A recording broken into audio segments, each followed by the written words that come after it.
Hello my friends, my name is Don, and today I am here with Stormbringer magazine number 5.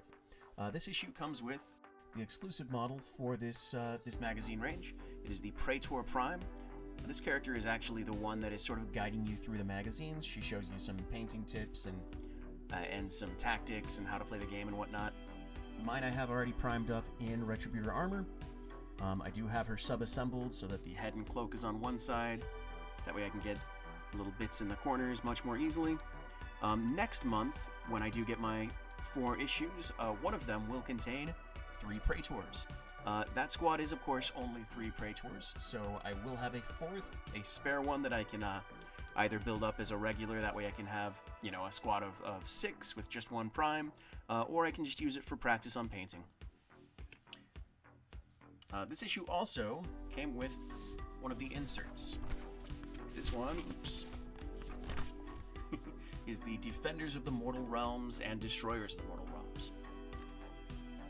The Stormcast Eternals protect the innocent in the mortal realms. When Sigmar's people venture forth, they do so under the guard of the Blessed Warriors. Each Stormcast Eternal was once a mortal themselves, remade by magic into an unstoppable force for justice. Immortal Avengers, the Stormcast Eternals are relentless destroyers of evil. Not even death can stop these warriors in their crusade.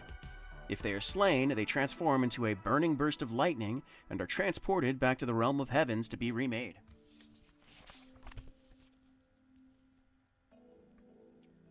Civilization's Shield. The Stormcast Eternals fight tenaciously to defend the cities of the mortal realms. Again and again, they march out to fight armies that outnumber them.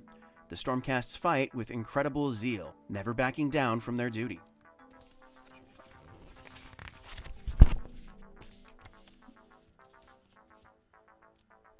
Storm's Wrath. Each of the Stormcast Eternals is blessed with the magic of Sigmar, the god of storms. Some Stormcasts annihilate their enemies with bolts of lightning, while others have incredible physical strength.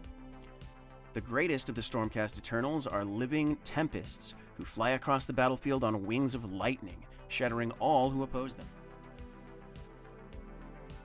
Bringers of Unity. The Stormcast Eternals have forged unbreakable bonds of battle with many other mortal warriors, but their closest and strongest alliance is with the creatures of the realm of heavens. The Stormcasts go to war alongside storm-spitting drakes and swift-winged flying steeds.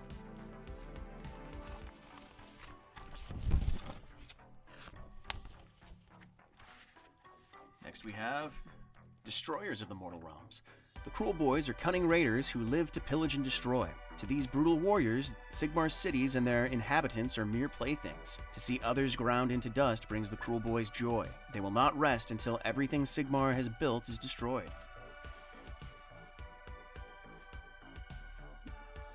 Born Deadly. Like other orcs, Cruel Boys have a natural impulse to fight, and they seek out battles from the very earliest days of their lives.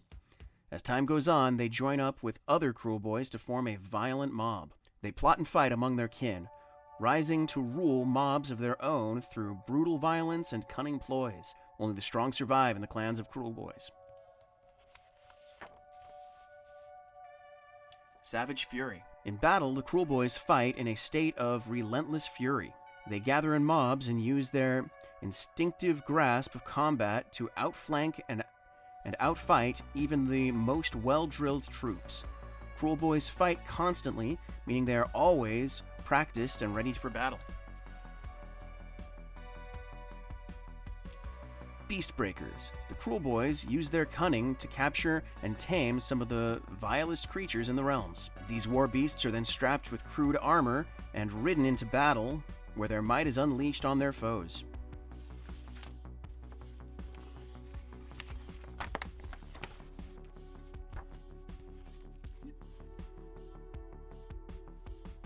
Tricks and Traps.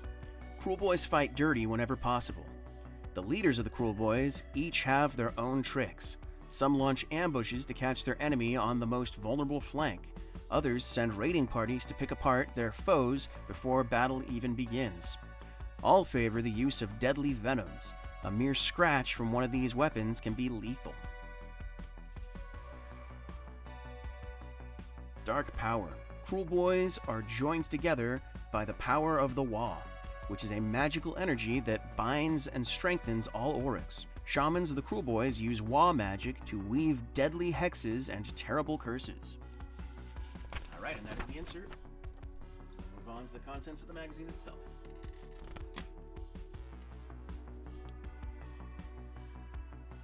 Reforging. It is almost impossible to kill a Stormcast Eternal for good. Through the magic of reforging, they are remade in body and soul anytime they die, allowing them to fight endlessly for Sigmar. Sigmar cannot afford to lose a single warrior in the war against evil, and so he designed the process of reforging. Through mysterious magic and arcane science, the soul of each Stormcast Eternal is captured and returned to Azir whenever they die. Here, mages and soul reforgers rebuild the Stormcast Eternal's shattered spirit. Little is known about what occurs in the soul forges, but it is understood to be incredibly painful, and it tests the will of even the most stalwart Stormcast Eternals. When reforging is complete, the Stormcast warrior is whole again.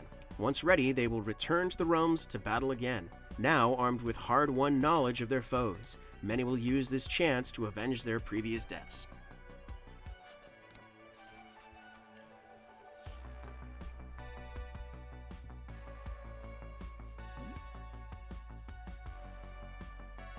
A lethal sacrifice. At the moment a Stormcast Eternal dies, their body and soul are transmuted by magic into raw elemental lightning.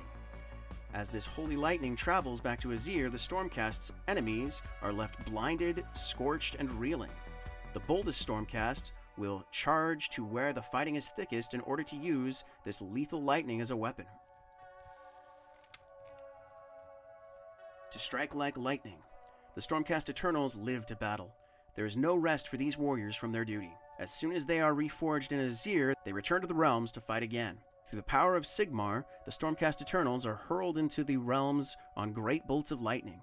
This allows the Stormcast Eternals to strike anywhere with overwhelming force without needing to use a realm gate. A vast enemy army guarding a realm gate may find themselves suddenly assaulted from the rear as a force of Stormcast Eternals descends in a blazing assault. Elsewhere, a small detachment of Stormcast Eternals may arrive behind a mighty army and strike a swift blow against the enemy commander.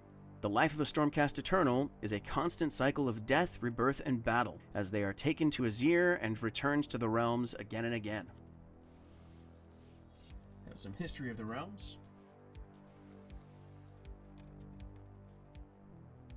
The Age of Myth. The earliest days in the mortal realms are known as the Age of Myth, a time of heroes, monsters, and epic deeds that have passed into legends for mortal beings. Stories tell of an era marked by prosperity and peace, during which the gods used their powers to create wonders, and the people of the realms worked together to create a better world. The Age of Myth, as the legends tell, began with the awakening of the storm god Sigmar. Sigmar raised up the first humans and taught them the secret of civilization, and they built empires that spanned across the realms. In this time, Sigmar traveled all across the realms. Sagas of his quest are still told in the free cities, glorifying his conquests of great monsters and discoveries of wondrous magic. It is known that in the Age of Myth, Sigmar founded the Pantheon of Order, an alliance of gods who worked together. Alariel, the goddess of life, brutal Gorka Morka, the twin-headed god of destruction, Grunki, the great maker, even Nagash, the sinister god of death. All are said to have been allies. Now, though, bitter rivalries have split the Pantheon of Order, and it seems unlikely that it will ever be reformed.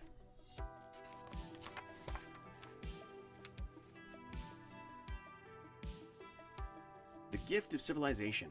The Age of Myth is said to have been a time of incredible discovery, expansion, and invention. Over the centuries, the vast empires were constructed with the gods and their mortal worshippers turning the unpredictable magic of the realms to their advantage. The realm gates were mapped and realm-spanning trade routes were established, allowing for a vast abundance of resources.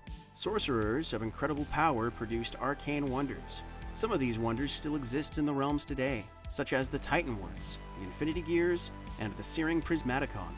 It is a testament to the builders of the Age of Myth that the ruins of many of their great cities still stand. While they have often been worn down by years of abandonment and auric raids, reinforced cities from the Age of Myth are good sites for new settlements. The Powers of Chaos. The Age of Myth is thought of as a perfect, glorious time. However, this glory was not to last. As time went on, the mortal realms caught the notice of the horrifying chaos gods, world-annihilating entities who sought a new reality to feed upon. During the last years of the Age of Myth, the influence of the Chaos Gods spread into the mortal realms in thousands of tiny ways. At first, their influence was hardly noticeable. The rituals of the tribes of the Flamecrest Plateau became bloodier and more violent, while elsewhere the elves of Hysh became prideful and competitive. Chaos cults grew in secret as mortals renounced their old gods in search of power. Over time, the Chaos Gods' grasp over the mortal realms grew, until at last their demonic legions entered the realm to feast. This led to the apocalyptic Age of Chaos.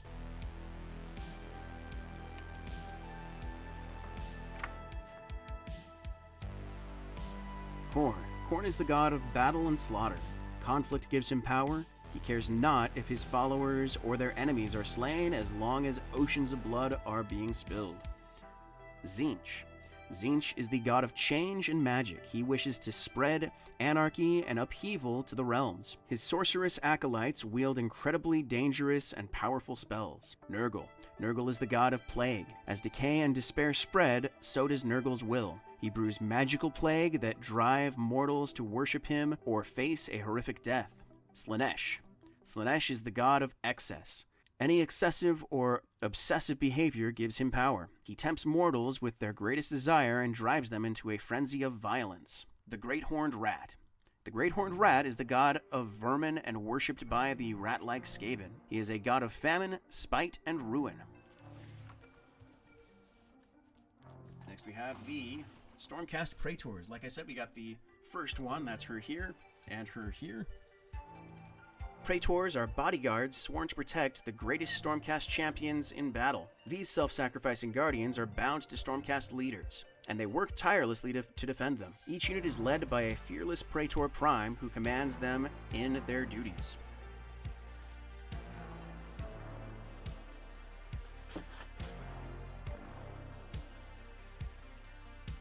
Alright, now I'm going to roll a die on the chart to see which one I get.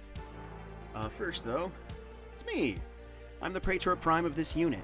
Just as I'm keeping an eye out for you here, I'll keep an eye out for your army on the tabletop. All I need is a good name and a backstory. Alright, let's roll the die. We got a 3, so this Praetor Prime was once an assassin who hunted wicked lords. Now she uses her knowledge to protect the innocent. Soulbound Guardians. The protection granted by Praetors is more than just a sworn oath. Each Praetor has undergone a ritual of soul bonding with their chosen lord. A Praetor may physically take injuries from a soul-bonded master with a mere touch. Even when a Praetor perishes in battle, their soul energies flow into their commanders. This energy cleanses all feelings of doubt, weakness, and fear from their commander's mind.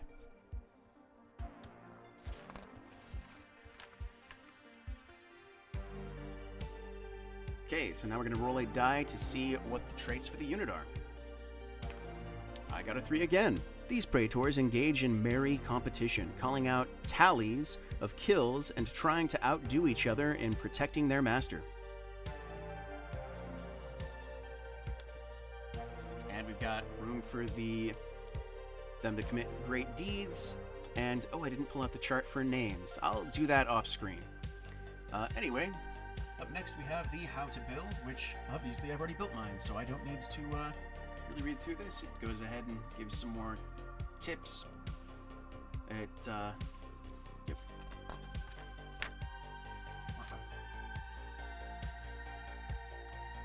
This is a relatively simple model. Went together pretty good, pretty easily. Then we have our How to Paint. And at this point, there are only 3 paints if you were subscribed, 3 paints in your collection, from the magazine at least. So again, it reminds you how to use the paints. Wash your brush, add clean water, water down, and make sure you wash your brush.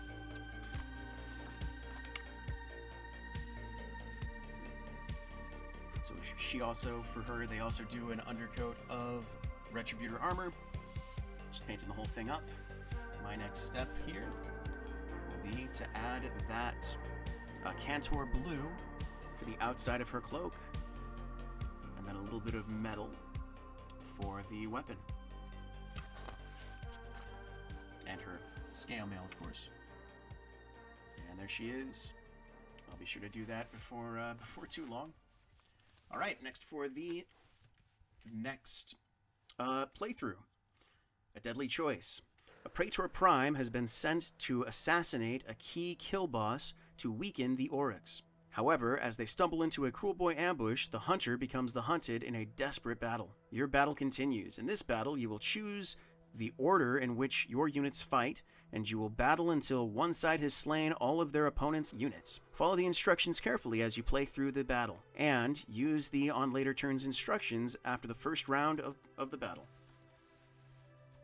So it shows the deployment. We've got Kill Boss and Stabgrot, as well as 10 Gut Rippers, then 5 Vindictors, and the Praetor Prime. And for the first turn of movement, they just scooch right in together. There are the stat blocks for the Kill Boss and Gut Rippers. Shows the first turn. I think this is pretty much everything that we've gone over before. It just adds that extra step of you get to pick which model you're going to attack with first. And there are the profiles for the Praetor Prime and the Vindictors.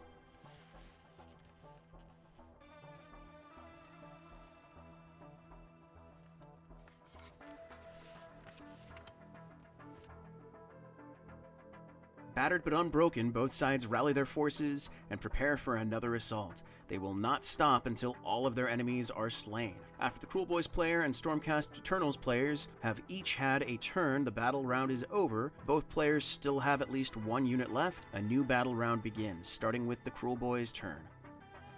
And it's got some little victory blurbs for each side. Goes on to explain game turns.